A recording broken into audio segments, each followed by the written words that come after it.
Bueno, les damos un cordial saludo, bienvenida para todos nuestros oyentes, para cada uno de los seguidores de nuestras redes sociales y un especial saludo para las personas que nos escuchan a través de este medio. Busco en ti radio online porque recuerda que donde estás no es el final. Continuando con nuestra programación, contamos con la presencia del pastor Boris Gutiérrez en su segmento Construyendo Hogares Sólidos. Así que, bienvenido, Boris, ¿cómo está? ¿Cómo estás, Jorge? Una alegría volverte a tener aquí en la radio, aunque debo confesar que la persona que te reemplazó también fue muy amable, un buen reemplazo, un joven bastante diligente en lo que hace. Y es una bendición poder contar con personas así, que entienden que el reino de los cielos se mueve de esa manera. Así es. Me alegra mucho haber escuchado de parte tuya de manera directa el testimonio de lo que pasó en México, una bendición, gloria a Dios. Creemos en un Dios así maravilloso. Y quedé impactado también de la hospitalidad, según lo que tú me contabas de los hermanos en México. Y creo que es un área en la cual debemos crecer. Entonces, estoy muy contento por los planes, los proyectos que hay en la radio y que están en tu dirección. Veo que la mano de Dios está contigo. Y lo que tú me decías es solamente oír y obedecer. Y sí, yo creo en eso, en Juventud con una Misión, creemos exactamente en eso, oír, obedecer y perseverar en aquello que Dios nos ha hablado. Y ya, Él se encarga de hacer lo demás, que a veces, bueno, no a veces, casi siempre Dios nos manda a hacer cosas que si Él no interviniera, sería un verdadero fracaso. Así es. Entonces, gloria a Dios por eso, Jorge. Hoy vamos a continuar con nuestro tema de la poderosa palabra de Dios. Estoy esperando que me envíes el link para enviar a los hermanos. Vamos a hablar sobre la poderosa palabra de Dios. Estamos hablando sobre las 5 solas. Dijimos que es solo escritura, solo fe, solo gracia, solo Jesús y solo a Dios la gloria. Esas eran las 5 solas de la Reforma y que tristemente los teólogos y los estudiosos y los historiadores concluyen de que esas 5 solas tristemente no llegaron a Latinoamérica. Eso es una tristeza. Y es evidente que no llegaron en su contundencia. Obviamente llegó, ¿no? No estamos diciendo que no llegaron, pero no llegaron en toda su esencia. Yo creo que nosotros como Iglesia Latina no somos radicales en cuanto a la primera sola, que dice solo la Escritura. Y hemos mezclado muchas cosas y hemos dejado entrar muchos criterios personales, humanos, psicológicos a la iglesia, y esto ha afectado el desarrollo del cristianismo a tal grado que ahora se escuchan sin fin de evangelios, y pues Pablo dice, no es que haya otro, sino que hay uno solo, pero también como dando a entender pues que definitivamente hay otros, pero que son falsos, no son verdaderos. Y es una mezcla muy triste de ver la iglesia así, y solamente dando un vistazo por el internet tú te das cuenta de cuántas herejías decimos nosotros los evangélicos y cuántas herejías hacemos los evangélicos, porque no nos hemos limitado a solo la escritura. Ese es nuestro conflicto. Entonces ya veo que Jorge nos envió el link, entonces lo voy a reenviar. Hoy estaremos hablando sobre solo la gracia. El anterior lunes hablamos sobre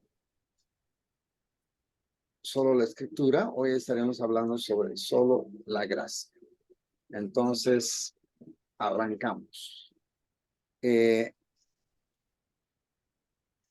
Como les decía, ciertamente y tristemente, pues el evangelio aquí lo recibimos prácticamente de la Iglesia Católica. Ahora, yo creo, o la cristiandad empezó con la Iglesia Católica aquí en Latinoamérica. Yo personalmente soy un convencido de que en la misericordia de Dios y en su bondad, Dios permitió que el continente americano esté cubierto ante los ojos del viejo continente y solamente se ha descubierto a través de la venida de Cristóbal Colón. Ahora, los que conocemos un poquito de historia, no puedo jactarme de que conozco toda, solo un poco, pero me doy cuenta que en lo poco que conozco, realmente es contundente entender que Cristóbal Colón no vino por su propia cuenta, sino que realmente en su biografía él muestra que fue guiado por Dios. Entonces, de esa manera, yo creo firmemente en mi corazón que la voluntad de Dios fue que el continente americano se descubriera en esa época y nos llegara de alguna manera el evangelio, ¿sí? El evangelio. Tristemente, pues, tenemos que reconocerlo también, no fue claro, no fue contundente y el catolicismo se mezcló con todas las tradiciones que habían acá, un sincretismo, y pues el catolicismo hasta la fecha también tiene algunas cosas, muchas cosas totalmente equivocadas, a tal grado que para nuestro concepto, la Iglesia Católica es considerada una secta, ¿no? En este momento de nuestra historia, para nosotros los cristianos, los evangélicos. Y una secta bastante peligrosa. Y la Iglesia Católica básicamente plantea que la salvación es por obras, ¿sí? Eso es lo más terrible de todo el asunto, porque el hombre empieza a partir de esa esa postura teológica, empieza a buscar por sí mismo y por sus propias fuerzas el agradar y pretender encontrar la salvación con Dios. Solo por gracia. La gracia es la bisagra sobre la cual descansa todo lo demás, decía Lutero. Recordemos que Lutero clavó sus 95 tesis ahí en la universidad, donde él estudiaba, y a partir de ese momento, sin pretender decir que solo él fue, pero pues la historia lo recuerda de esa manera porque a Dios le ha placido que así sea. Dios en su providencia usó a Lutero, aún él sin darse cuenta de todo lo que estaba ocurriendo y de todo lo que iba a pasar. Él jamás llegó a captar en toda su esencia todo lo que estaba ocurriendo, pero el día que él clavó las 95 tesis en protesta de las indulgencias y de todas las herejías que la Iglesia Católica estaba enseñando en esa época y practicando en esa época, empezó una revolución en la historia de la humanidad. Y debemos decir con certeza que a partir de ese momento es un antes y un después, porque a partir de ese momento la Biblia empieza a ser traducida al idioma. No nos olvidemos que Wycliffe ya había hecho un trabajo así, pero lastimosamente lo quemaron por traducir la Biblia. Y imagínense el oscurantismo en que vivían, ¿no? En las épocas de Lutero era también lo mismo, o sea, no se permitía leer la Biblia y las misas eran en latín, y solamente algunos tenían acceso a la Biblia, como Martín Lutero en este caso, sí, que era un hombre bastante brillante de mente, era una mente bastante inteligente y brillante. Entonces él, le pusieron a estudiar la Biblia, le pusieron a estudiar Romanos, Hebreos, Gálatas, libros muy claves para entender sobre lo que era la fe y lo que era la gracia. Entonces, a partir de ese momento, su corazón empezó a enardecerse por la verdad y a enardecerse por toda la corrupción que había en ese entonces en la Iglesia Católica, dirigida obviamente por el Papa, que en ese entonces gobernaban como la última autoridad aún sobre los reyes y todo eso, ¿sí? O sea, tenía un poder bastante tremendo en esa época. Y Lutero se les enfrentó. Esa es la parte como que marca la diferencia de la historia, se los enfrenta, los confronta y llega a un punto en que él dice, no, solo la escritura y no las tradiciones y no las costumbres y ni siquiera lo que el Papa dice, sino solo la escritura. Imagínense esa confrontación que tuvo Martín Lutero frente porque él fue juzgado, lo encontraron culpable, pero luego de eso los amigos prácticamente lo raptaron y se lo llevaron a un castillo donde él traduce el Nuevo Testamento al alemán en solo 3 meses. Y de esa manera la palabra empieza a divulgarse, a difundirse, y debemos reconocer también que las personas que siguieron a Lutero, pues eran personas ignorantes, sin conocimiento, hicieron muchas maldades en nombre de la reforma también, en nombre de Jesús, que no tenían el conocimiento, no tenían la luz. Pero así es como se escribió la historia y no la podemos cambiar. Y de esa manera empieza a nivel mundial un avivamiento y de ahí las personas, los grandes teólogos, los grandes reformadores empiezan a levantarse con ese conocimiento ya previo de solo la escritura y solo la gracia, ¿no? Y solo la fe y solo Jesús y solo la gloria a Dios. Las 5 solas. Hoy hablaremos sobre la gracia. Entonces, Lutero decía, la gracia es el principio integrador de la vida del hombre para una comunión con Dios. En otras palabras, lo que hace que el hombre encuentre la clave de su existir, de su vivir, no es otra cosa que la gracia divina. Ahora, cuando nosotros no entendemos esto, estas declaraciones, obviamente él hace estas declaraciones no porque se le ocurrió, no, sino porque está metido, sumergido en un estudio serio de las escrituras, serio de la palabra, y él entiende por las escrituras que sin la gracia el hombre está absolutamente incapaz, impotente de poder agradar a Dios, no importa lo que haga. Y en esa época se predicaba exactamente lo contrario. Tienes que hacer obras para poder agradar a Dios. Ese es el contexto histórico en que Dios revela a Martín Lutero la gracia. Una vez más debemos aclarar que no es solo con Martín Lutero, pero pues la historia lo relata así y quedó así la historia. Y es una verdad, no es una exageración. O sea, eso fue por lo cual él luchó y prácticamente entregó su vida a la difusión de la verdad contra todas las mentiras que la Iglesia Católica enseñaba y practicaba.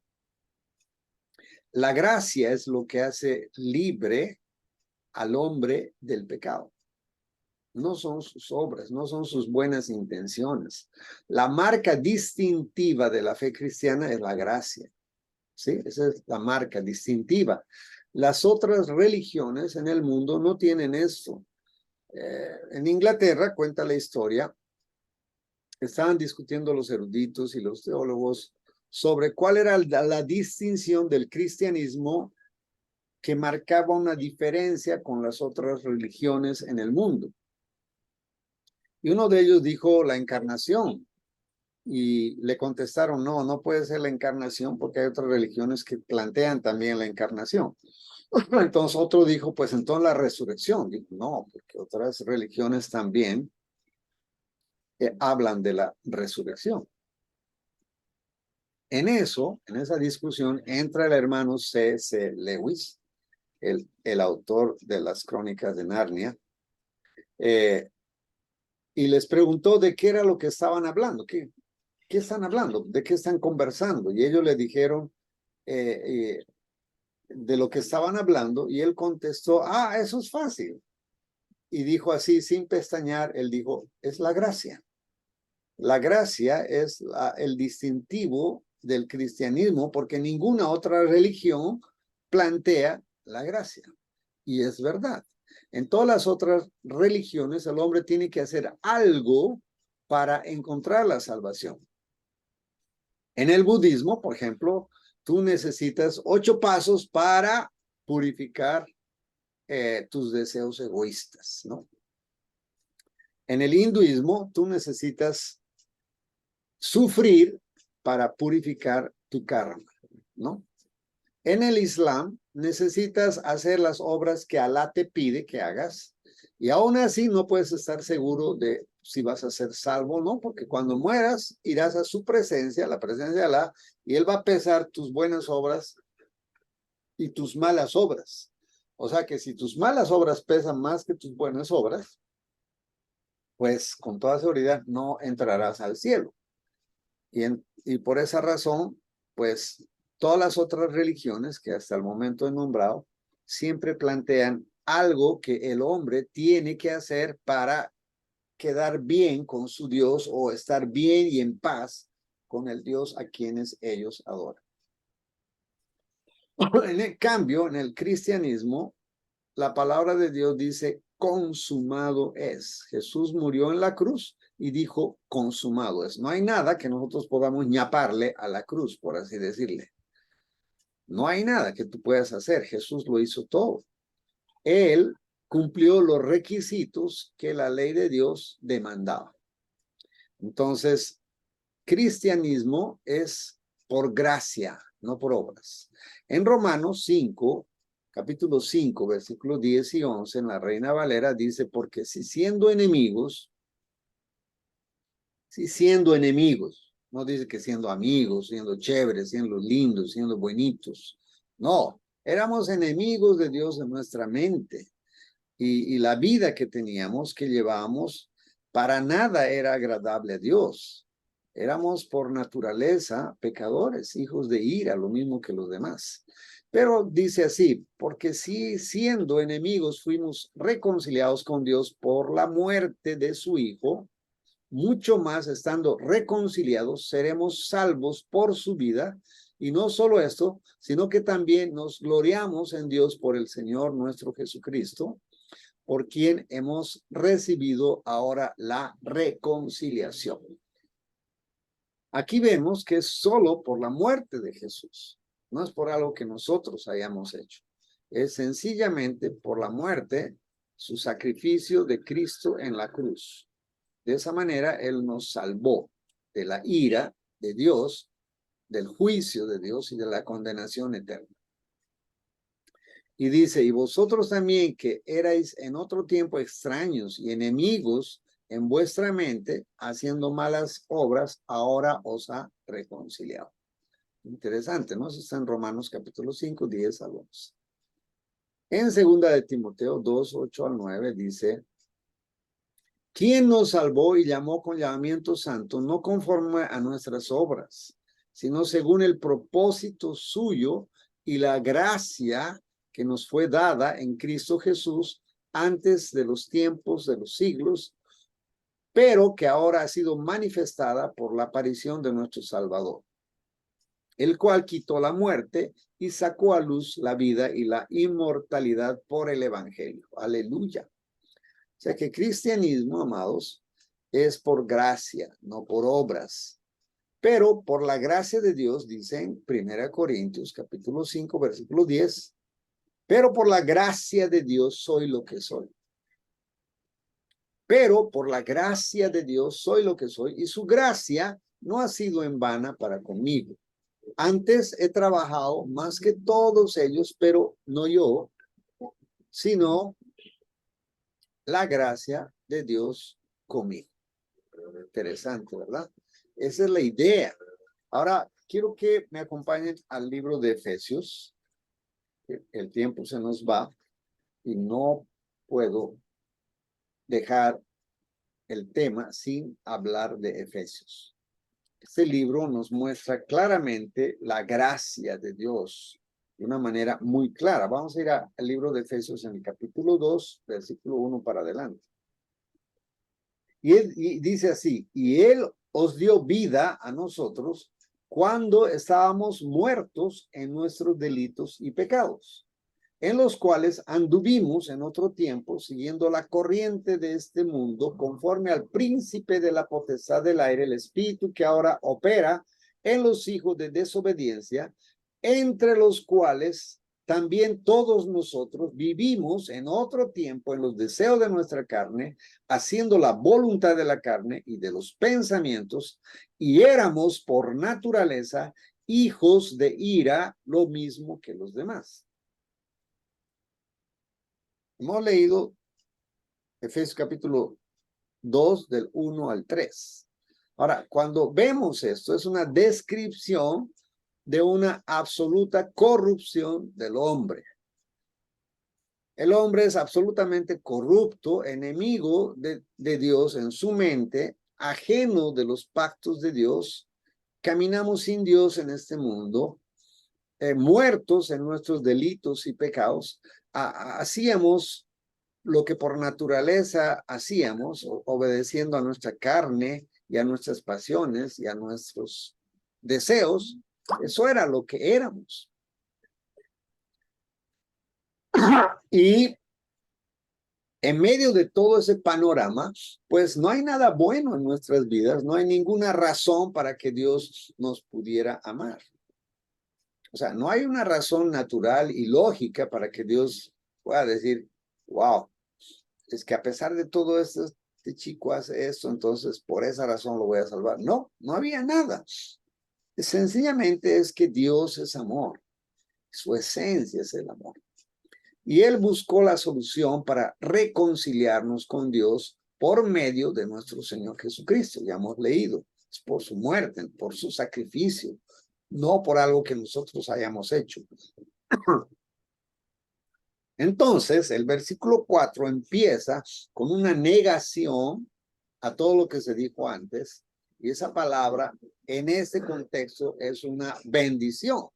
Entonces, cada vez que yo la leo, pues me gusta enfatizarla, porque a partir de ese momento la cosa cambia. Entonces, voy a volver a leer desde el versículo 3 para darle el énfasis requerido al versículo 4. Entre los cuales también todos nosotros vivimos en otro tiempo en los deseos de nuestra carne, haciendo la voluntad de la carne y de los pensamientos, y éramos por naturaleza hijos de ira, lo mismo que los demás. Pero Dios, que es rico en misericordia, por su gran amor con que nos amó, aún estando nosotros muertos en pecados, nos dio vida juntamente con Cristo. Por gracia somos salvos. Y juntamente con él nos resucitó y asimismo nos hizo sentar en los lugares celestiales con Cristo Jesús, para mostrar en los siglos venideros las abundantes riquezas de su gracia en su bondad para con nosotros en Cristo Jesús. Porque por gracia sois salvos, aleluya, por medio de la fe, y eso no es de nosotros, pues es un don de Dios, no por obras, para que nadie se gloríe, porque somos hechura suya, creados en Cristo Jesús, para buenas obras, las cuales Dios preparó de antemano para que anduviésemos en ellas. Nosotros, estando en esa condición, no podíamos hacer nada para salvarnos a nosotros mismos. Las otras religiones y el catolicismo plantean que debemos hacer algo para encontrar la salvación y el perdón de Dios.